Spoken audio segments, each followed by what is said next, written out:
Good morning, good evening, and good afternoon. Welcome back to this show. I'm your host, Tony Lontis, and this is Poetry in Motion with Sony Singh. Now, before I introduce you to my gorgeous co host, thank you for tuning in today. And if you're listening on LinkedIn, Facebook, YouTube, Twitch, and Twitter, and we're testing the live streaming system for Everyday Women's Network today. So if you happen to be listening on that channel, welcome and thank you for joining us. Just a reminder that if you miss any of our live shows with Sony, you can find them on Tony TV's channel app on Roku, LG, and Samsung smart TVs across the globe. We encourage you to reach out to our gorgeous co-hosts who are available for all sorts of things, from speaking at your groups and attending any of your interest groups, particularly around poetry. Now, each week we do a welcome to country because we're in Australia, and this is particularly important because Sony has just landed in Australia today. So please forgive her if she's a little weary. It's a long way from the US to Australia, but she's in Australia for a little while and we're so glad to have her. Now, our welcome to country goes like this.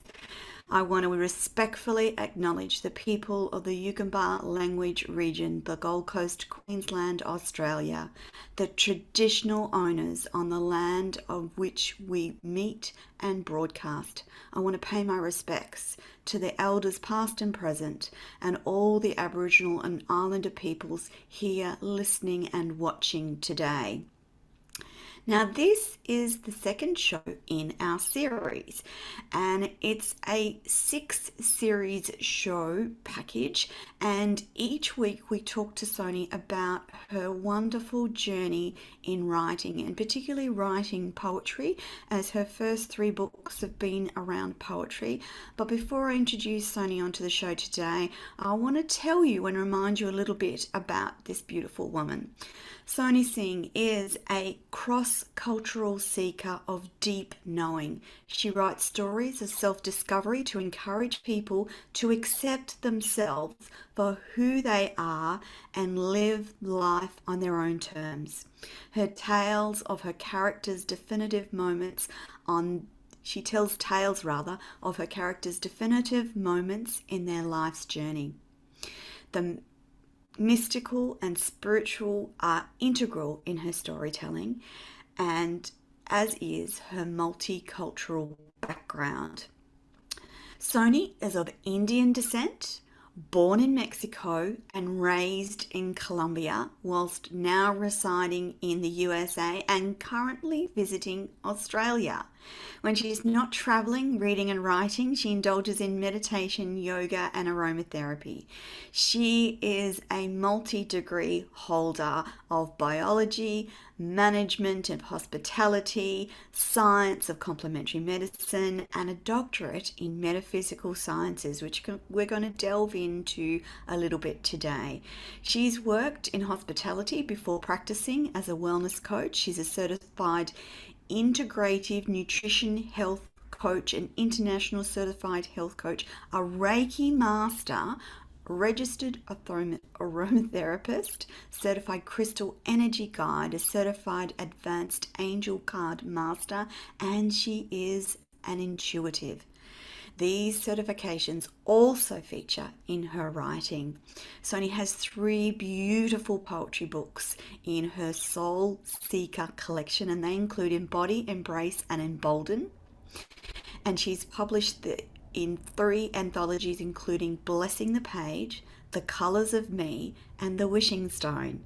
She has multiple articles published in the Elephant Journal, and her upcoming novel, Lonely Dove, is about to be released soon, hence her visit to Australia, among other things. I encourage you today to jump onto her website, Sony Singh, SONEESINGH.com, and check out all the information about Sony. She is an amazing human being. Welcome back to the show, Sony, and welcome to Australia.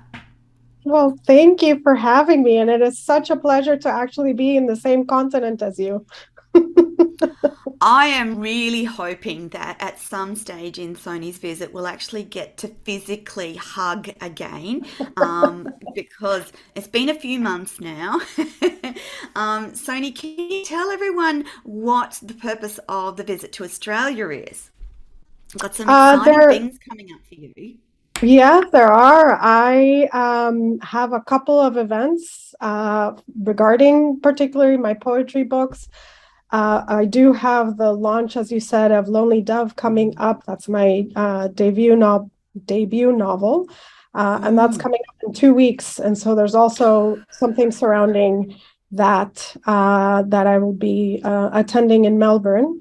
And as you know, my publisher for my poetry books, she's yes. Karen McDermott. She's out in Perth, so I'm going to be spending some time with her over So there. that's Uh, completely the opposite side of the country. So Sony's on the yes. eastern side of the country now, and she's going to transverse and hop on over to the western side, which is kind of a big flight again, but not as big as the one you've just taken. How many hours was it this time, Sony? Well, the flight, so I flew through LA, and the flight from LA Yes. to Sydney was about 14 and a half hours. Yeah. And I landed this morning. So, yes, I may be just a little tired, but thankfully I got some sleep on the I'm flight. So, not I'm too so bad. glad you made it on the show today. It's really, really awesome. Now, this week, after last week, we got the audience to know a little bit more about you. And this week, we thought we'd have a little bit more of a deeper dive into the aspects of your spiritual life, which are incredibly important to you, as they are to me and many, many, many other listeners and watchers of the show today. So, Sony, what does being a spiritual person mean to you? Uh, that is a really good question. A spiritual person Mm, to me means I take time to pay attention to what's around me. I mm, know and realize that we are all connected in deeper ways than we acknowledge or than we sometimes give ourselves credit. And it's not just yeah, connection to people, but to our environment, to the earth, to the planet. And it's acknowledging those connections and seeing that everything is sort of linked to one another. To me, that's what's being a spiritual connected. person. Mhm. And it's not just humanity, it also involves Mother Nature as well for you, Sony. Absolutely. Yeah. I mean, we're part and parcel of this planet, of the universe, of everything that surrounds us. And, one of the things that I always say Mm, is nothing happens as a coincidence. Everything happens as a synchronicity. And that's because, even the fact that you land somewhere and everything runs smoothly and the traffic runs smoothly and you're able to get, for instance, me here to this place in this hotel and all went well, was beautiful kind of flow of synchronicity. That's the way that I view things. And I fantastic. think that's, it's no mistake. Nothing ever happens as a mistake. Agreed, agreed. Um, I see spirituality as quite different from religion. Do you think that they're different as well, Sony? I do think that they're different, although I think the basis of all religion is spirituality. And the more that you study Yeah. religion, the more you realize that in the heart of it all, we're all sort of saying the same things. Mm-hmm. Love is the essence of everything. And it's not Mm. necessarily, romantic love or familial love, but just love in No. general, that Yeah. feeling that you have to extend out to others. I think that the challenge sometimes with religion is when people then start using that as an interpretation, to Uh-huh. use that to kind of differentiate ourselves and separate ourselves, which is rather, I think, the opposite of what religion is meant to do. But people sort of take their own interpretations, and that not always causes a positive outcome. Whereas I think spirituality is more embracing, more open Yes. to just even people having different interpretations of what it means to be spiritual Mm. or of what a sign or symbol. It's very individual, and it acknowledges that our spirituality is guided by our own intuition. And it can actually and is actually very unique to people. And I know when I was reading, when I was prepping the questions for the show, I was looking into that, exploring that difference between what people's perceptions of spirituality and what people's perceptions of religion was. And some of the commentary was around the prescriptive way that you are required to live, based on religion, what you can and can't do, and who you can and can't be, etc., versus the spiritual idea is more embracing, more encompassing, more flexible, seemed to be the general consensus from all the articles that I read, and some of them are really quite deeply explore the differences between the perception of religion and the perception of spirituality, and that for many, religion or the constraints of religion turned them off a spiritual path, and it was only when they embraced a different sort of spirituality that they then felt more connected. Sonny, you travel a lot, all over the globe, and I'm wondering if you can reflect on some of the conversations or things that you've observed around religion versus spirituality. Um, oh, that's an interesting question. I mean, it's interesting also to me that a lot of my closest friends Mm. are deeply religious, and I've Ah, always honored and respected that. And interestingly, they've always honored and respected my spirituality. And what I yeah. really enjoy about that is just having conversations about people's faith. Religions actually Mm. fascinate me. I do I study a agree, lot Sony. of religions. I love Mhm. to just read and even, go into churches or temples or that kind of thing and Yes. just understand, Yes. what it is about. I like being in sacred spaces and to be able to Yeah. share those experiences with the people that I consider, either close to me or even not. Just having somebody Mm. share that aspect of their faith, I always really enjoy. They're really enlightening conversations, and that's, it's through these conversations that I think I've gathered Mm. that there's a lot more that connects us than what separates us. Absolutely. It's good to hear someone else who I love to visit churches just to be quiet in those sacred spaces, no matter what church they belong to. And I've been into them all, from Russian Orthodox to Catholic to Church of England to some of the ancient churches as well. And there's always a sacred, you feel compelled to be quiet for the most part. Even some of the big historic churches that have lines and lines of people just Mhm. wanting to get in and sit, and they all become quiet in those spaces. I think that's pretty special.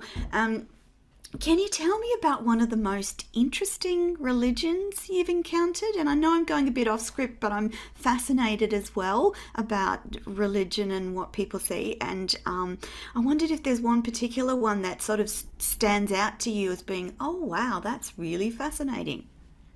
I would say Zoroastrianism because Yeah. it is an ancient religion that very, very few people practice. I've actually not Mm. met anybody who follows it, but I've met a lot of people who just talk about it. I think the principles and the little that I know about anything that is Zoroastrian is very much about the elements and Ah. how the elements are deities. And so, again, in terms of talking about connection to everything Mm. that is around us, it is one of those religions that I feel is very deeply connected to the earth, and the Yeah. earth and the elements really Mm. factor into their belief system and their practices. And it's something that I would want to know more about. In fact, I would love to meet somebody who is, and I Mm. at least from what I know, there's very few people who practice it at this point. But yeah, that's one Oh, of them. wouldn't it be sad if we lost that because no one is following or keeping up with it, that's kind of a bit of a real issue, isn't it, in this day and age where we might lose some of those religions and not Mhm. have followers, and then the wisdom from that particular religion is lost, then, isn't it? It is. It is, but in a way, I feel that despite how many, I mean, even if it's lost, I think that the wisdom, because it exists in other faiths, Written still down. somehow carries on. Uh-huh. It's still good to just know that that wisdom is out there, though, and that there's people that are still practicing and trying to encourage them to speak about the religion and transmit the message. But Yeah, yeah, it would be sad, I think, if we got to a point where certain things didn't exist anymore. But agreed. yeah, I also feel that there's a lot more interest in ancient practices and ancient wisdom. And I've found that, for instance, even in some of my studies, that I think Mm, people are just interestingly finding that there's more connection to their belief system in what is ancient than what is current. And yeah. there's sort of this kind of turning backwards to try to rediscover some of these nuggets, gold nuggets, I Yes. guess, that we've just sort Hmm. of not been paying attention to in recent years. Yeah, yeah. Because life has been busy and it feels like it has sped up. And then we had COVID. And I think that caused the world to almost stop still for a while, which is not a bad thing. Like, I actually, I actually don't think it would be a bad thing for the world to have each year maybe a week where we all went into lockdown because it's good for us. Yeah? So that everything stops for a week. I wonder if I wonder if we could possibly do that again, because even from my limited perspective, the world was slower. The birds seemed to chirp louder. The skies were clearer. There was less noise. There was a whole range of things that were really good from that. And I wondered at the time, I wonder if we could do this for the earth and for humanity on a regular basis without the nasty virus bit. I just, know. I was gonna say, just without the nastiness, without the virus bit, just because it was good for us and the planet. A little yeah. bit like an extended Earth hour when everyone turns off their lights, but just extended a bit longer. Anyway, I digress. I wanted to talk today. I wanted to talk today about the power of being a woman and the power of a woman's intuition. Now, I don't say that in derogatory terms for men, but for many men, it's a little more difficult for them to tap into their intuition. I know many men who do, but for women, it's kind of a bit of a superpower from our perspective. And I'm wondering if you can give us some thoughts around the power of intuition for women or the power of intuition in general. Well, the thing with intuition is that it tends to be a very feminine energy, and I feminine agree. doesn't necessarily mean women, except No. that, women have more feminine energy in general than men do. Yes. Although not, I mean, I'm generalizing and everybody is Generalizing. individual. The masculine energy tends to be more practical, it tends to be more, in fact, kind of set in the earth, whereas the feminine energy tends to be more sort of guided by what's Ethereal. above. So it's Yes. funny because the two work Spiritual. in, yeah, They in work opposite perfectly sort of together. directions. And the thing with that is that because women tend to be more comfortable with accessing the feminine energy, Mm-hmm. uh, that's where the intuition really rises. That's where the connection to everything that's around us, the cosmos, the universe, people Yeah. around us, that's where that rises. And when we are able to tap into that, that's when we see real change. I mean, it's no secret that, historically women have been oppressed. Mm, And a lot of agreed. that, I think, is that, there's this fear of the feminine energy because it's not grounded, right? It's not, Mm. it's not based on Not logic or things that are, quantifiable often. yeah, or It's not practical or quantifiable. quantitative. It's very ethereal, Mm, and you can't really sometimes put your hands on it or mm. make it tangible. And so that's why, it's been quieted down. But the more we allow ourselves, and this is both men and women, Agreed. the more we allow Mm, ourselves to connect to that feminine aspect, in a way, the more guided we are, the more connected we are, the more agreed. we're able to move forward in a positive fashion, Mm. that is usually less conflictive. And that's, part of kind of the change that, a lot of society is going through right now is, I agree. and one of Yeah. the things that, for instance, COVID allowed us to do, when you get quiet, when you're able You to start take to. that step back, you start paying attention to those other aspects, those intuitive aspects of who we are.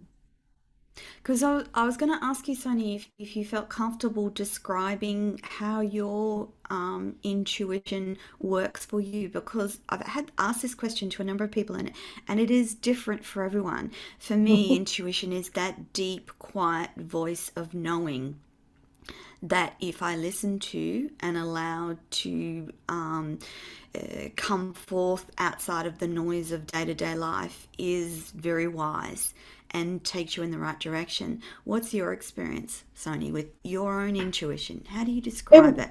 it's similar. I mean, the way that I try to explain it to others, and it's different for each person. It's, It that is. either voice or knowing or feeling, Mm. or even visions that you get Yep. that kind of show you where you need to go. And for instance, the best example that I come up with Mm. is, you meet somebody and you get this feeling of, maybe they're not for me, but you don't pay attention to it.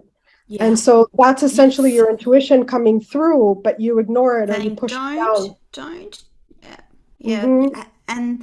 And that's the other thing for we as women. We're often taught from an early age to push down those thoughts, which are like an early warning system in a lot of cases. And if we were able to get children to tap into their intuition from an early age, they would have a self-guided, system that says, no, that person's possibly not good, because it's about their energy, isn't it? Evil has an energy, good has an energy. And sometimes it's not necessarily that it's evil, it's just it's not good for you.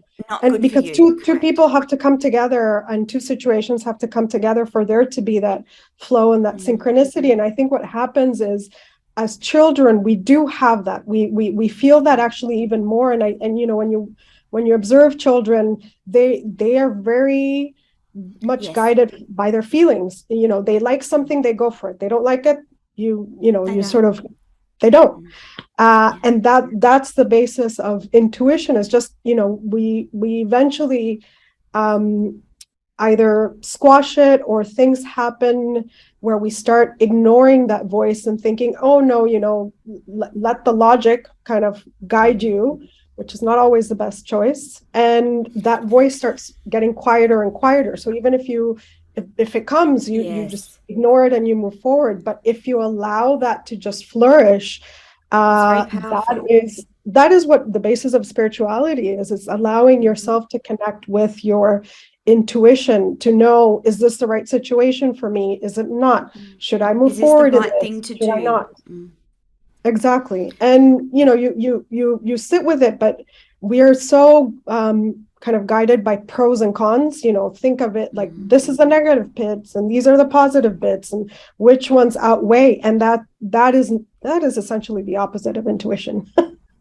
Yeah, exactly, exactly. But we're taught to do it that way though, Sony. We're taught to sit down and write out the pros and cons instead of sitting in a quiet place and just allowing the feeling around whatever situation it is, just sitting and going, Okay, I'm just going to sit and allowing yourself to intuitively go, oh, actually, well, this is right. This is probably the better way to go versus doing it or going this way. Sonny, from last week, we talked a little bit about the metaphysical, and I thought that this week I needed to clarify for the audience that metaphysics is actually a study around the nature of reality or the understanding of reality and includes abstract subjects and concepts such as knowing, intuition, etc., etc. Why do you think women are naturally drawn to metaphysical studies, for instance? It's because of that feminine energy. It is, isn't Because it? that feminine energy is what connects us to Mm. and metaphysics. It's it's kind of like beyond what we see that is practical. Reality, Yes, beyond hard bricks and mortar and those sorts of things. It's and it's that's the the essence of intuition. That's mm, the essence of that feminine energy. Not that masculine energy doesn't have it, no, they but do. it's when we tap into that we're kind of guided into the knowing that is not based on textbooks. It's the knowing that's Yeah. based on either experience or wisdom or just the energy that surrounds us. And the interesting thing with it, and I think why women are tend to be more drawn into it, is because when they start giving themselves permission to be themselves, which Yes. means that when they start acknowledging that they have this sort of intuitive side to them, they go Mm, look for things. They look for yeah. oracle cards or crystals or angels Yes. or this kind of thing, and it tends to be Mm, more geared kind of with women, but you also see a lot of men that are acknowledging that that's part of who they are as well. yeah. In ancient cultures, like I'm going back really like millennia ago, it was the women that were they used to be called seers or fortune tellers or witches even. And it those things have become negative when in fact they should have been embraced as a powerful form of feminine energy and a powerful guidance system for humanity. And what happened was that there was fear, and fear was the thing that stopped those gifts being used more widely across the world. And I think we're now the pendulum's coming back and we're going, well, actually, this was pretty good stuff, and you should probably take a bit of notice of that because a lot of those women really rocked out and really knew what they were talking about, etc., etc., etc. And it's actually we're starting to see some of that come through. For instance, some of the TV series and stuff where they show very clearly that women were the ones that guided the men into battle, for instance, or they guided the path for them to take if they were whatever it was, if they were, invading a city or God forbid something like that. But it was the women, wasn't it? Women's intuition, women's guidance, women's wisdom. Somewhere along the track, we as humanity lost sight of these powers and gifts, didn't we? We did, and I don't know necessarily what caused it as much as we'd like to Mm, know and we'd like to uncover. But I yes, do believe that there's been a rediscovery of this with a lot of female empowerment, and I think the female empowerment mm, is based on us acknowledging that we have a lot of wisdom to we share, do. and that even though it was ancient times, but that still lives with us. That still lives with humanity. It's part and Agreed. parcel of who we are. And so the more we allow ourselves to open up to these gifts, And speak with those people like wise words.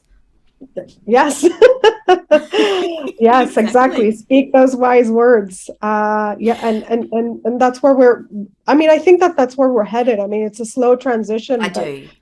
I do believe that, there's what you may call an awakening, but maybe it's not an Yes. awakening, but it's a remembrance of who we are and Yes. the essence of who we are.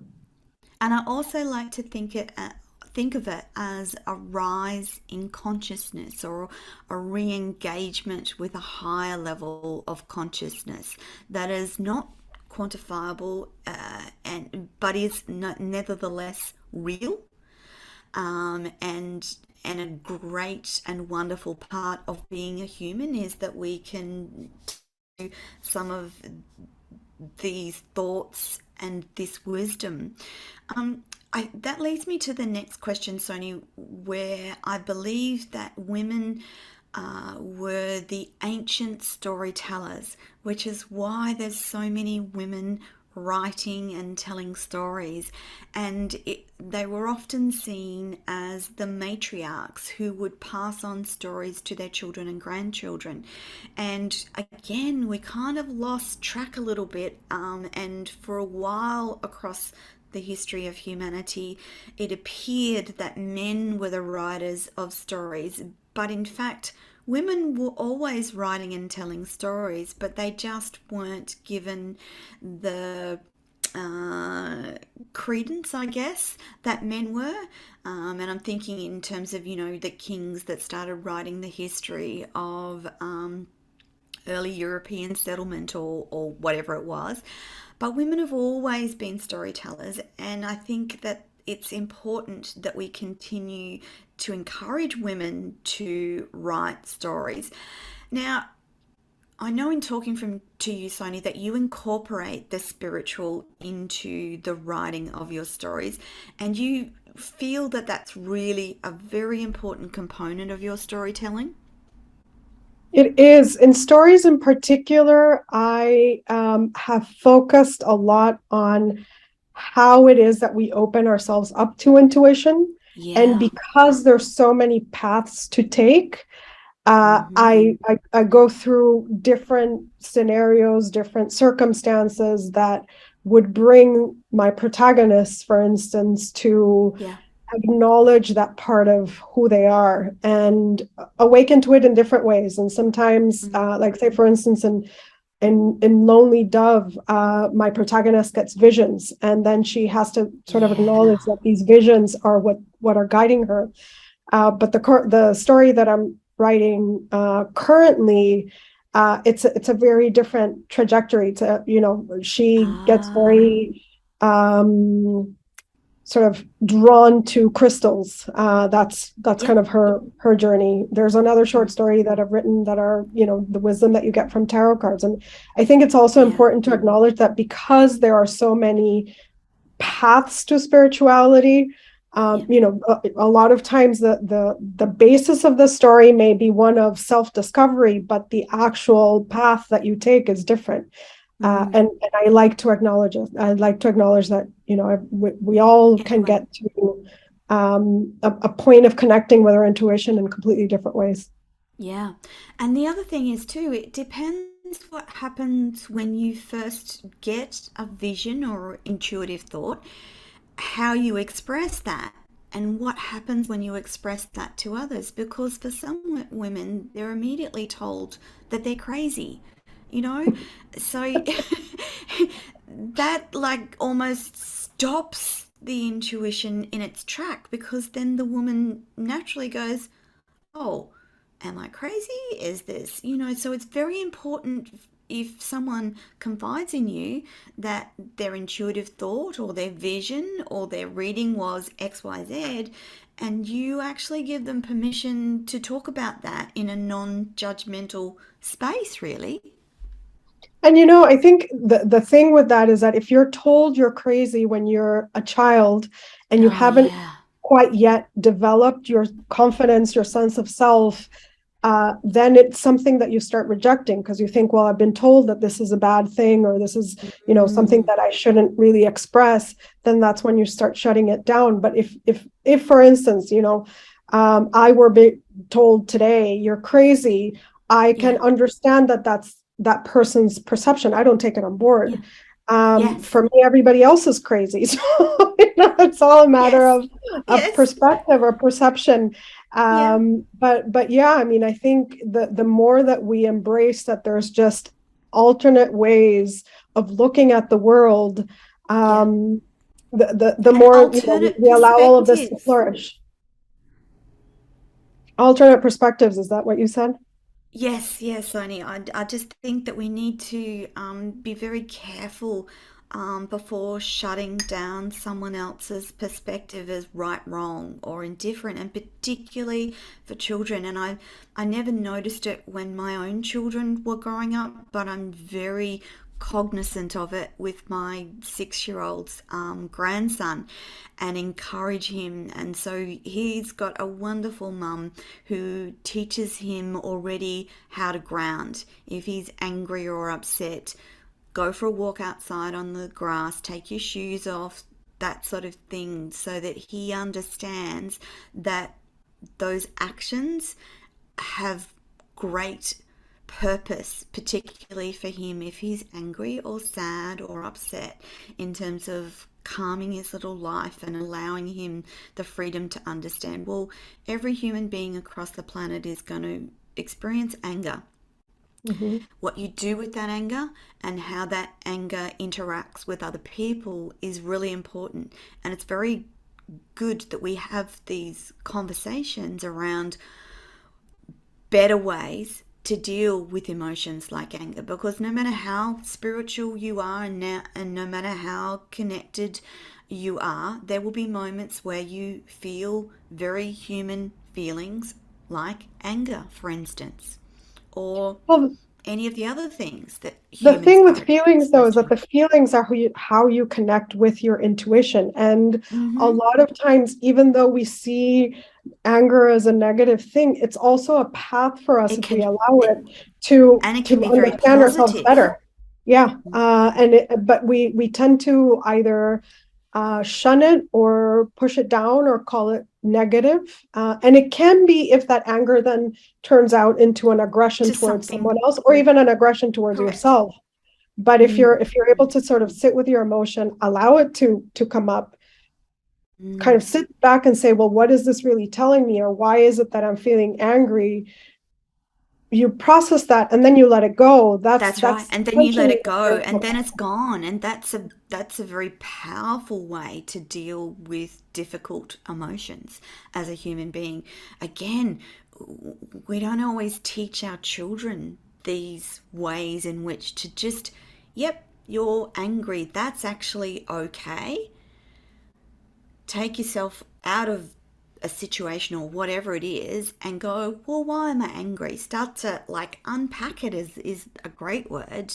Why am I Mhm. angry? I'm angry because that guy just cut across the traffic in front of me and he could have caused an accident. Because I still must confess to moments where I get angry with people in traffic, because I just think that you're not thinking about the other cars behind you. You're not thinking about that woman with babies in car seats and a screaming child just trying to get home of an afternoon, and you cutting in front of her has just given her a shock and started the baby screaming and delayed her getting, there's any number of infinite things could be going on. So I have learnt to go, okay, that just really made you cranky. Take a deep breath, send him love and light, because obviously he needs to get somewhere faster than what you do, and good for him. Yeah, but I think part of I'm it is saying also him loosely as well, because often it's boy tradies in trucks that right. are not the best on the road.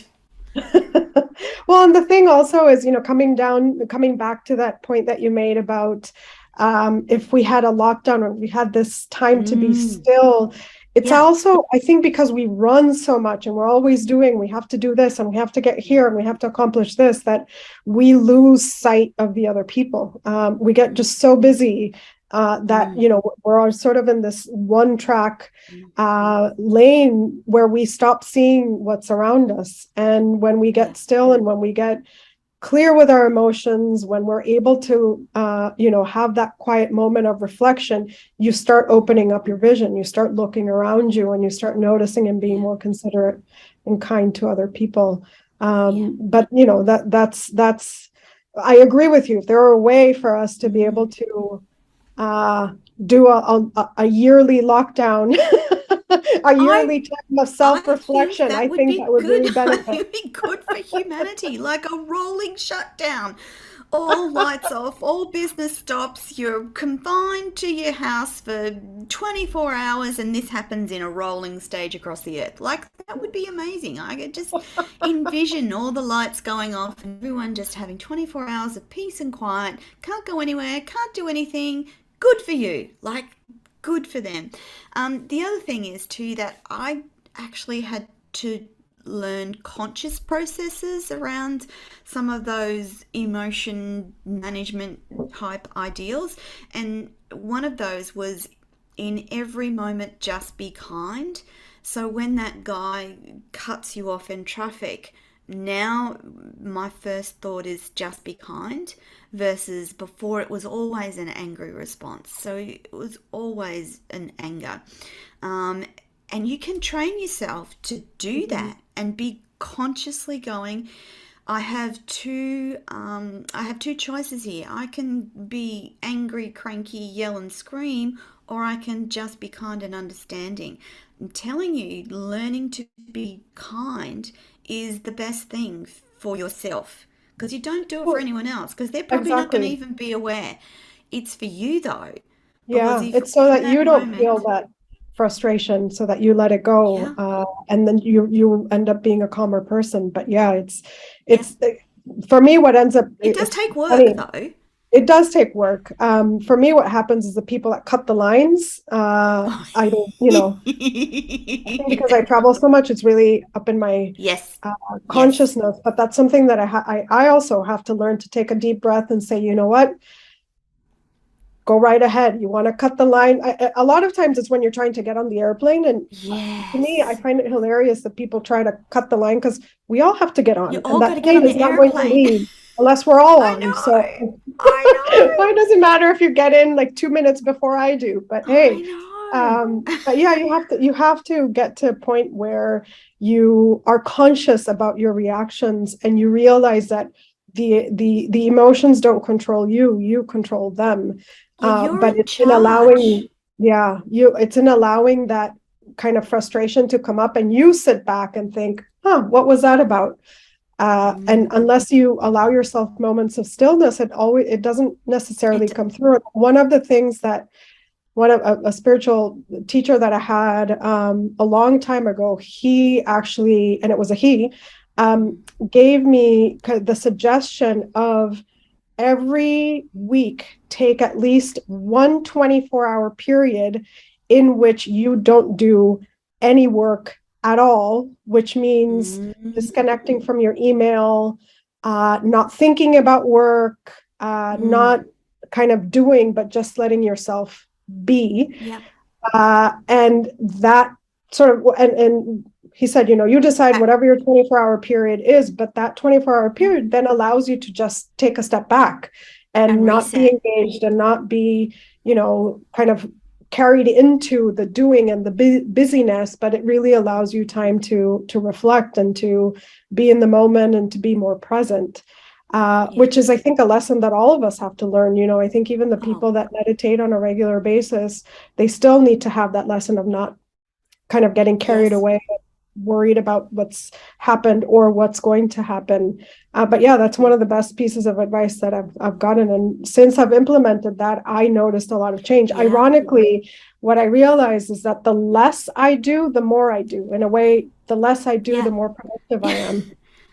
I had to learn that lesson recently.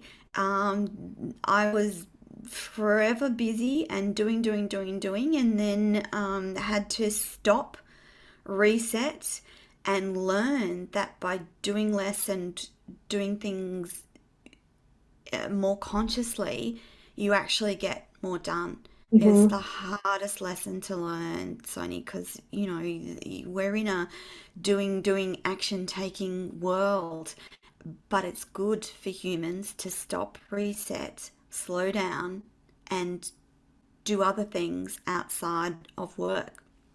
And Um, we're actually not meant to be doing that all the time, you know. I mean, no. that's why our health gets affected. That's why we Hmm. burn out. That's why we, you Yes, know, a lot of times you kind of get through with adrenaline, but adrenaline is only going to last so long and eventually it's exhausting.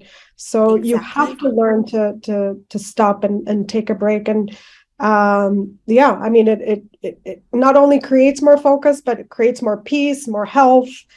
In Hmm. general, it's just a lot better And when you're able allows to do you that. and it allows you to connect to that the spirituality that Sonia and I have been talking about. It's in the quietest moments where you actually stop yourself thinking and doing and just sit. So for me, that's my back verandas. Just sit and look at the mountains and toss off those thoughts when they come bombarding in and just sit. And it is for someone who likes to be busy and who is never bored, it's really hard. And I remember reading how good boredom was for people because boredom allows you to daydream and think beyond what you would normally think. And I suddenly thought, oh, I can't remember the last time I was bored. Oh, that means I should probably stop Maybe, and slow down. maybe I need to schedule some boredom time. I think that it's harder as an adult. Well, I don't know about other adults, but as an adult, I remember as a kid being bored, but as Mhm. an adult, I can't remember ever really being bored. I can highlight times in my life where I've been a little and restless and unguided or undisciplined. But again, that was when I wasn't tapping into spiritual practices or I wasn't meditating, which actually reminds me of something else I was going to bring up is about meditation and how good that is for your brain. And sometimes I've got a couple of little 2 minute and 5 minute meditations that are like my go to when I've only got 2 minutes or 5 minutes. But they're conversely, I've got some longer meditations up to, 8 hours and overnight where I can put it in my headphones and listen all night. Sony, what's your experience with the power of meditation and what it does for you and all that you want to achieve, particularly around your writing? Well, meditation for me, I mean, it's integral in my day to day. Mm. It's sort of part of my Yes. routine. I also, similar to you, when I Mm. have more time, I will listen to meditations. I'll sit down, Yeah. and it'll be a longer session. If I'm sort of on the go, I try to incorporate it Yeah. into my activities. Meditation could be really as you're brushing your teeth. And Yes. so, you've got those 2 minutes as you're brushing your teeth that nothing else is going on. And really, Mm-hmm. all you need to do is focus on brushing your teeth. And that in and of itself is a meditative process. Absolutely. I Or didn't in the realize shower. The that, showers for me are Sony. the best. I didn't realize that until like recently that you can actually have a meditative uh, um, around simple everyday things. Like Mhm, you said, the shower, where you free your mind of everything else except I have to wash my hair. I'm going to wash the front of mhm. my hair, I'm going to wash the back of my hair, I'm going to wash behind my ears, etc., etc. It That can is. be a meditative practice for you in that moment. It's about It clearing your is. mind, isn't it? And a lot of what I do in terms of meditation and part of kind of what opened me into writing is I do Mm, meditative writing, which yes. essentially means I will write nonstop until I fill a page. That when I have more time, it Of tends to be whatever comes into your head, isn't never it? comes because that's a Mm, good way to say I'm not judging. I'm mm, allowing things to come and I'm just putting them on a page and then I'm mm. releasing it. Yeah. And to me, that's a lot of how, That's how your especially poetry started, wasn't it, exactly, Sony? that's how it Yeah. came about. And, it was this kind of mental dump Yeah. that Which just is freed good for your me. brain. It is. You sleep better, you feel better, it relaxes you. Sometimes you process things that you don't even Mm. realize that you That are needed to going process on. it. Or, Mm. what we were talking about, emotions. I'm Yeah. feeling this way and this is what's happening and how can I unpack this? And you end up just doing it as, or at least that's what I do in writing. I Mm. don't always dictate what that's going to be. I just sort of let Yeah. it go. Yeah. And yeah, a lot of my writing has come through that process. Sometimes I get clarity on even, I mean, Yeah. poetry wise, that's how it happened, but I sometimes got even clarity on the novels and things that come up that I'm Yes. like, oh, this would be a great thing to write, but The it comes up character's gonna go this through or that. gonna do this or gonna have this experience, Mhm. and yeah.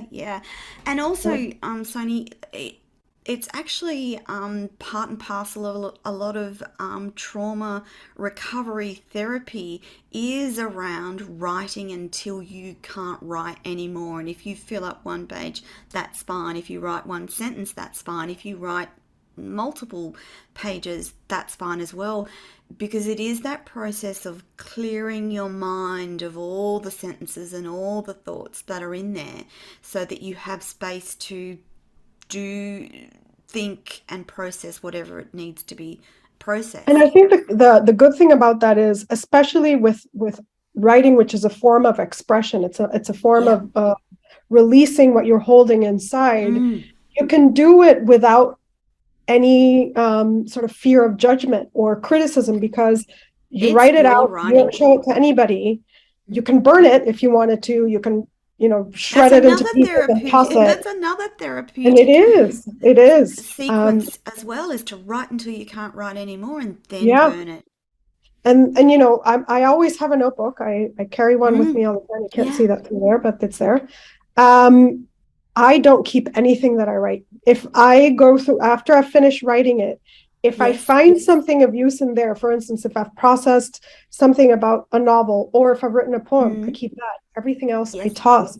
And I find that Ah, to me, that's an immediate release. Like I've gotten it out and it's that's out. So awesome. it's part of my meditation, but it's also part of my own personal healing, my Mm. own self-reflection, and it's Mm. something that has really helped me in terms of tapping into my intuition. Circling back Yeah. to kind of the start of this Yes. conversation, Yes. that really helps because I am able to, in that moment, be present with what I'm feeling Mm. and also not carry the weight of it anymore. And the Oh, less that yeah.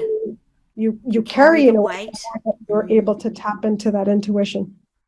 So it's actually reinforcing a letting go of things. And as Yes. humans, we can hang on to a lot of stuff that we just don't need to, like a lot of stuff. And women are very good at hanging on to things that should probably just be let that go, just let that go, let that go, let that go. Yes. And it helps in bigger things like forgiveness. A lot of Oh, times you carry yes. that Yep. feeling and you think that you're carrying it because somehow you're punishing the other person, but really you're Yeah. not, you're punishing yourself. Mm. And so the more you're able to release that, and the thing with forgiveness, for instance, and we're sort of getting off topic, but it's not about, excusing the other person's You behavior, but don't it's about you excuse the releasing the behavior. things that you're Mm. feeling so that you don't carry that weight with you. Yeah. You release it.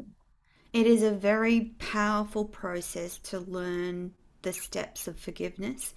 And once you learn them to consciously enact them in any moment in your life when you're feeling unforgivable feelings around a person, situation, or an event. And I'm going to agree with you, Sonny, that writing until you can't write anymore, particularly around forgiveness, and then getting rid of it or burning it is a huge relief and a huge weight off your shoulders because you do it for you. You don't do it for anything else other than your own peace of mind. And that's how we should all aim to be, living a life we love, doing what we're meant to do, and follow Sony's example. She is doing absolutely what she's meant to do in the way that she's meant to do it. And I love that I get to talk to Sony regularly, and particularly on these shows, because if ever there's someone that you should model their life to understand the power of things like intuition, forgiveness, spiritual practice, meditation, it's Sony, because the work that she has produced is so beautiful, so wonderful, which leads me to, before we run completely out of time, next week we're going to be talking about the first of Sony's poetry books, and we will have a special offer for everyone listening and watching, and we're going to talk in depth about Embolden. Oh, Embody. sorry, embody. I said it and I'm like, no, it's not embolden, it's embody. They're all E's. They're all I know. beautiful E's. They're all EMs, yes. They're Embody, all embrace, EMs. embolden. Except for the novel. The novel's Yes, the novel's the start of the D's. yes. We move away. And there will be so many more novels, believe me. Sony, it's delightful to chat to you again. I'm going to let you go now because we're completely out of time and you need to have some rest. I know you've Yes. got quite a wonderful schedule now that you've arrived in Australia, and the first part of that is to get some sleep. So Yes. please join us next week for another episode of Poetry in Motion with Sony Singh. In the meantime, jump onto her website, sonysingh.com. You will find links to everything we've spoken about today in the notes for the program that you're watching right now. And for everyone who's joined us live, thank you so much. Don't forget to follow Sony on socials, reach out on her website and connect and have a look and buy these beautiful poetry books. And shortly we'll be telling you about the novel. Sony Singh, thank you so much. Well, thank For you for having everyone, me. It's been an honor. thank you and bye for now. We'll see you all next week.